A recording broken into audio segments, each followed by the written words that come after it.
Well, in a moment, we'll be getting things underway. First out on track will be the Honda Cadets. But before they go racing, let's take a look at the circuit that they all love here at Rowrah, with Ewan Charman of Argenti Motorsport giving us the commentary, taking a look at a lap of his teammate, Alex Duncan. He's just finishing off his final lap, going across the start-finish line to see a new one. Let's see what he can do. Coming across the start-finish line then, a very uphill, very steep right into a left, and then across the curb through the right, into hairpin 1, hard on the brake, carrying a very high speed going through here, using all the exit. And then on the short shoot down into hairpin 2, the same here, very hard on the brake, back down the back straight, a very, very long straight, full speed, carrying speeds to up to 65 mile an hour, hard on the brake again, down into this very tight section over all of the curbs, using as much curb as you can to take time out of your lap time. And then sector 3, very fast, very technical, dab on the brake, flick the steering, back on the power, into a very important final corner, carrying loads of speed, back on the power to finish your lap here at Rowrah. Let's kick off with Honda Cadet. It's Kenzo Craigie in pole position. He's alongside Rocco Shenton. Oliver Majewski is beside Ethan Griffiths on the second row. Charlie Wolfett alongside Charlie King. On row 4, it's Bella Fairclough in the zip card alongside teammate Rio Licata. Then Finley Smith in number 33 and Jack Price rounding out the top 10. The phenomenally talented privateer Tom Potter is in 11th position on the starting grid. He's on the inside of row 6, besides Sam Mott, then Oliver Spencer, Ryan White, Ashley Haase and Thomas Hill rounding out the field. So we're waiting for the lights to go out. When they do, we will be racing. Let's go! Kenzo Craigie getting a good start with the 360-degree camera on board. And we go up to the chicane for the first time of asking. Everybody knitting their way through nice and neatly. Couple of drivers running a little bit wide, but managing to stay on the road. Good start from Kenzo Craigie. Rocco Shenton just hanging behind. And there's contact in the hairpin. Oh, goodness me. We've started off in a little bit of a fiery mode as they come up to Iredale's into the right-hander. And onto the back straight they come. So a couple of drivers off the road. But it does look as though, despite that, everybody has been able to get going again. That is a remarkable top 3, and we're not even halfway, or just about halfway round the opening lap. And look at that, 2 leaders. Oh, spinners galore, Alan, sorry. We've got 3 of them all finding very little grip as they went into St John's. So obviously everybody finding a very tricky part of the circuit and no grip on these slick tyres. Indeed, 3 of them off. There has been a little bit of dampness, shall we say, in the air, so maybe that's caught a few of them out. But look at this, 2 leaders with Majewski now right behind them. Look at the lead they've got over 4th and 5th. That's Ethan Griffiths and Charlie King. They've got some work to do to make up that gap as Bella Fairclough goes down the inside at McRae's. Well, the problems on the first lap, Jack Price and Charlie Wolfett got caught out on the first lap. And we also saw Thomas Potter and Rio Licata along with Ashley Haase spinning up at St John's. Very unfortunate, as they were all making good progress up to that point. This is the battle for 4th place. This is Griffiths versus King as they try and run as close behind the top 3 as possible. And then you've got Smith, Fairclough and White having a terrific battle behind them for P6.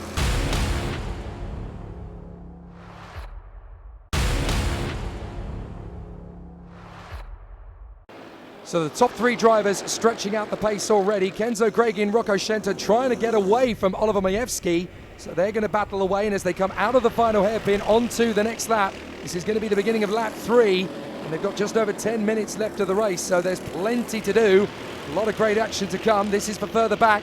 This is Ashley Haase battling away with Thomas Potter, and Thomas Potter is trying to get his way through on the inside. Kenzo Craigie, the man who leads, runs wide. Rocco Shenton trying to get back in towards him. Is he going to get his opportunity onto the inside at Iredale's? Kenzo Craigie trying to shake off Shenton, but he is matching his every move. The only driver that this battle is helping is the man in 3rd place, Oliver Majewski. He wants them to battle so he can get closer to them. So Kenzo Craigie set the fastest lap at the end of the last tour. Then we've got Griffiths and King. Then Bella Fairclough now up to 6th place. She made a place on the last lap.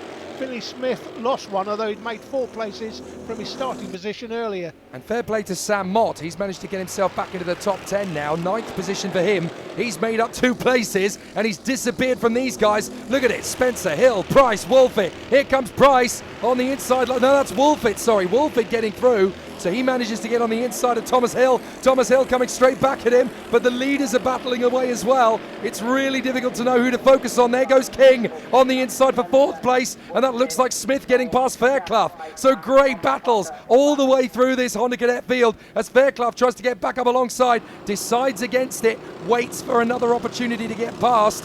So Griffiths, King, Fairclough, Smith and White, all 5 drivers from 4th down to 8th as they pass the lake and up to St John's once again. This is 2 brilliant battles which could become 1. Yeah, it's Lakeside, that straight going down to the Stewardesses. That's Bella Fairclough picked out. She's had a good run last time, not quite as close to the leaders as she would like. And this is that battle for 6th place. The 33 cart there picked out Finley Smith. That is Finley Smith, in fact, definitely picked out now for Zipcart. I'm not sure how many runners from Zipcart we've got in this class, but makes up, I think, around half the field. Would not surprise me at all. Kenzo Craigie banging in a 54.9, so that's the first lap of the race, I think, that's sub 55. Coming towards us, this is Charlie King along with Ethan Griffiths. So King, having made his way through the number 74 car into 4th place as they go through Iredales and hoping for a good run down the back straight, but they've got so much time to make up. They're already about 4 seconds away from the back of Majewski at the very best. So this is going to be an interesting one. Craigie and Shenton still together, but Majewski in 3rd place is trying to stay with them within about a second or so from the range of Rocco Shenton. Up to Paddock Bend, and this is all about Rocco Shenton reading the situation from Kenzo Craigie in front, because he can sit behind him, look at where Kenzo's putting the cart, and figure out over the next few laps where he's vulnerable, where he can pounce and make a move for an overtake. Because he doesn't have to overtake him at this point. It's still very early into the race. Yeah, Shenton doesn't need to overtake and won't necessarily overtake at the moment. It's just put in the fastest lap. He's, like you say, Jake, just having a look at what the man out front, Kenzo Craigie, is doing. Well, this is fascinating. We've got great battles in the midfield still. Well, Kev Harris is our eye in the sky from where he's currently standing. I wonder what he's been able to make of the situation. Kev.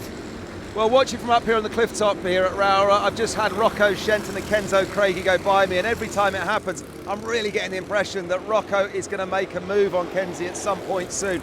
Of the 2 out in front, Rocco certainly looks to have the advantage. He seems to be the faster cut. He's just waiting on the rear bumper of Kenzo Craigie, and I would imagine in the closing stages of this one, we're going to see a change in the lead. But at the moment, for me, it looks like Rocco is the faster of the 2. Well, cheers, Kev. That's pretty much what we picked up on as well. So well read. Now we've got Hill and Potter all over the back of Spencer. In fact, that's Potter now in between them. So Potter's going to try and make the bit on the inside. Oh, beautiful from Potter. Just a little bit of a bang of wheels there on the main straight, but he was not going to be intimidated by that little bit of a defensive line. So Potter able to get the position away from Oliver Spencer, now runs out wide, but manages to cut across, and he's actually leaving Spencer and Hill to battle amongst themselves. So the teapot manages to work his way through. Excellent work from Thomas Potter, and he has been making a lot of headway in his local and regional categories, but here at Ultimate Karting Championship, this is his first major appearance, and he's already putting on a really strong showing. Good to see the privateer sitting up and taking names against some of the best drivers in the country. Now, this is King versus Griffiths. Still dueling away for 4th place. Out of the final turn, you've got Fairclough, who has not only got into 6th place, but has actually disappeared from Smith, White and Mott. So she has now started to close up on King and Griffiths. Still got a bit of a way to do to get there. Here are the leaders. This is Craigie versus Shenton. Nothing to choose between the 2 of them. Craigie on a 54.5. I would not be at all surprised if Shenton is only about 100th or so off that lap each time. Bella Fairclough, she's now out on her own, Jake. She's got a lot of gap between herself and Ethan Griffiths and Charlie King in front of her. She's trying to convert her pace from the previous round into some pace today. She's not quite where she was last time, but she certainly showed a quality that day, and that is the battle for Smith, White and Mott, and that is White up the inside for another spot. So Ryan White on the 10 cart makes up 1. Yeah, that's P7 for him now, so Finley Smith is going to have to try and fight back.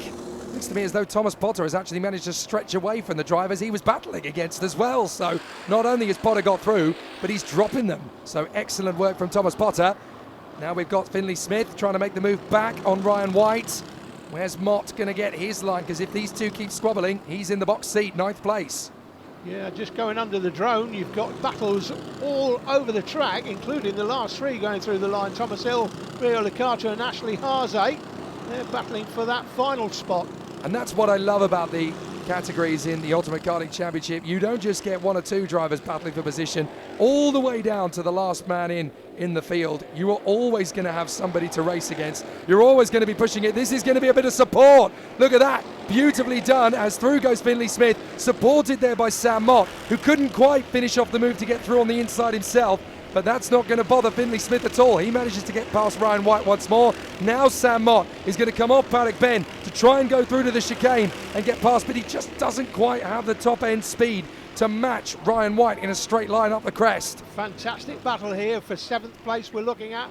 They go Oh, through mistake! Finlay Smith, he just dropped a little bit wide and that was enough. I think he just caught the edge of the racing line there. All he needs is just a couple of centimetres off that racing line, and there's barely any grip in the damp patches, so he just washed out. Yeah, McRae's one of those primary overtaking opportunities. Past Lakeside, going down to the stewardesses. We're back here with that was a battle for there we 4th go. and 5th. This is a battle for the lead. Well, Shenton had got through at one point, and now Craigie back on the inside. Shenton gets him straight back again on the switch. 3 lead changes in the space of 1 corner. That is absolutely terrific. So now we've got the battle for 7th. Finn Smith is now behind Ryan White and Sam Mott. So he's got to try and get himself back into position again, but he's down to 9th. And look who's joined the party. It's Charlie Wolfit. He now fancies his chances. There's as many battles going on the track as we're having with our voices recently, Jake.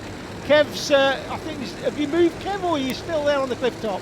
Watching from the far corner of the circuit here at Rowrah, Rocco Shenton and Kenzo Craigie traded places there a couple of times on what I think was lap 9, and really exciting stuff to watch trackside. There's a lot to run in this one, but with only 2 minutes on the clock from where I'm stood right now, who knows what will happen. All eyes out on front, surely.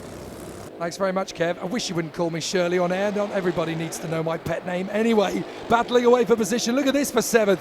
Excellent stuff. White, Mott, Smith, Wolfit, and they are absolutely on it as they come out of Sunny Bend and now up towards Paddock in the inside line. Nice move from Wolfit. He dives in and gets the overtaking move on Sam Mott. Closing up at the back of that queue now is Finlay Smith.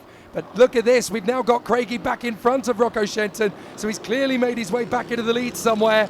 Shenton is trying to time this right, but we've had at least 4 lead changes so far. I've got a sneaky feeling we could have 3 or 4 more. So many battles throughout the field, cameraman trying to keep on top of who's doing what. So the lead change has happened out of shot of the cameras, but these two are going at it hammer and tongs all the way. 1:08 left on the clock so far, not long to go. Here we There's go. going to be what, couple of laps, Jake? I reckon so. Shenton is going to be all over the back of Kenzo Craigie, but he just needs to get tighter to him. Here we go, battle for 7th place again, and now at the front of that queue is Charlie Wolfit. He's worked his way through position after position after position, and now he is there at the front of this train, but he's still got pressure from White, Mott and Smith, so it's not done yet. He's still got plenty of opportunities to lose it, but also plenty of opportunities to stretch away. Here we go, through Iredales, on the back straight, up alongside the lake, and this is where we're going to have another great run to the stewardesses. Trying to dive his way through on the inside, Rocco Shenton. Look at this, 4 drivers battling away for 7th still. Wolfit just about hanging on from Ryan White, but now Smith and Mott having a great duel for 9th place. This could separate a little bit. This is all about where Ryan White decides to feed the move into Charlie Wolfit, into the stewardesses. Has a think about it, it's not quite there on the apex. Still nothing to choose between King and Griffiths there for 4th. There's Fairclough on her own, and then we've got Charlie Wolfit trying to hold station ahead of Ryan White.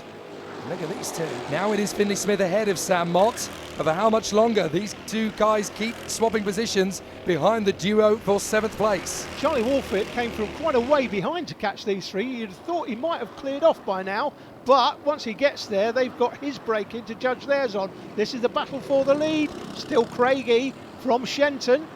And it's the penultimate lap because they ran out of time just after they crossed the line. So they've got this one and the one after.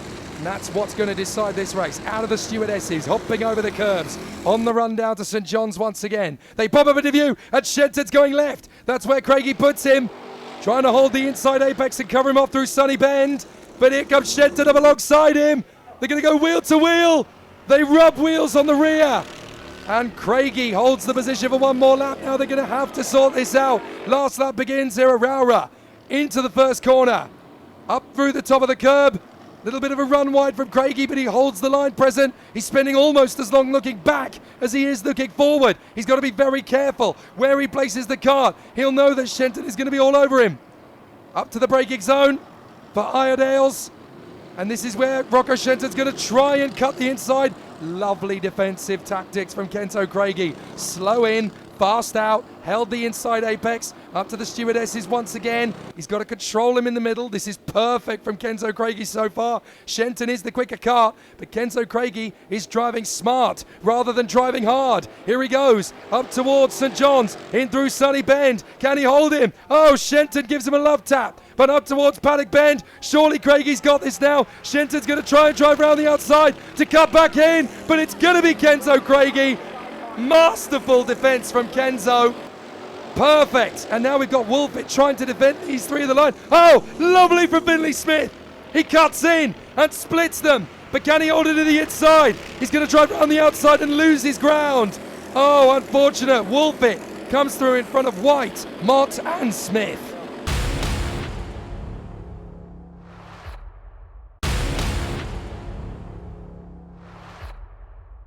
What a great battle to start the weekend. Kenzo Craigie taking the win from Rocco Shenton by just a tenth of a second from Majewski, King and Griffiths. Bella Fairclough P6 in front of the battling quartet. Charlie Wolfit in front of the man who made up the most places, Brian White, from P14 to P8 ahead of Sam Mott, Finley Smith and just in front of Jack Price and Thomas Potter. Well, how about that in the Honda Cadets there? From watching high up on the cliff top here, I saw that whole one unfold there. Kenzo Craigie and Rocco Shenton trading blows. They were out in front. Oliver Majewski was just behind them, and it was all about those front three, really, wasn't it? But the two lads out in front, trading blows, changing places, but in the end, full credit to Kenzo Craigie, just holding off Rocco Shenton on the line. Well done to both of them. Let's see what they had to say at the podium. Third place in Honda Cadet. Are you happy with that today? Yeah, done well for today. First time at the track, so had to get used to it. Yeah, it's a great track though, isn't it? Lots of overtaking, and I guess as racing drivers, that's what you all want. Who do you want to thank for your weekend? I'd like to thank my dad, Connor Mills, Passion Motorsport, and my whole family for supporting me. Okay, well done. For somebody like you, who's got a lot of experience in karting, even though you're still quite young, how old are you now? 11. So 11, but you've never been to Rowrah before, really? No, I've never been to Three Sisters either. Oh right, so that's coming up at the end of the year, so looking forward to that one. Who do you want to thank for your weekend? My mum, my dad, Zipcart, Dave Bell Chambers, Luke Hines and Kenzo for pushing away. Okay. Thank you. Kenzo, you've had the championship lead at various points this season already, but you haven't had a super final win. That's your first one. You must be absolutely over the moon. Yeah, it was a really good final. It's my first time here at the track, and we did a clean sweep all weekend, won every heat and every pre-final and every race. So it was a really good weekend. And who's that all down to? That's down to Ambition Motorsport, my parents, RPM Engines and Zipcart. Okay, well done. Thank you. A great win for Kenzo Craigie. Once drop scores are taken into account, he leads the standings by just 15 points ahead of Rocco Shenton. Majewski has a decent advantage to Ethan Griffiths, with Bella Fairclough and Max Endicott not far away. Rio Licata has 7th place for the moment ahead of Wolfit, Spencer and Jack Price rounding out the top 10.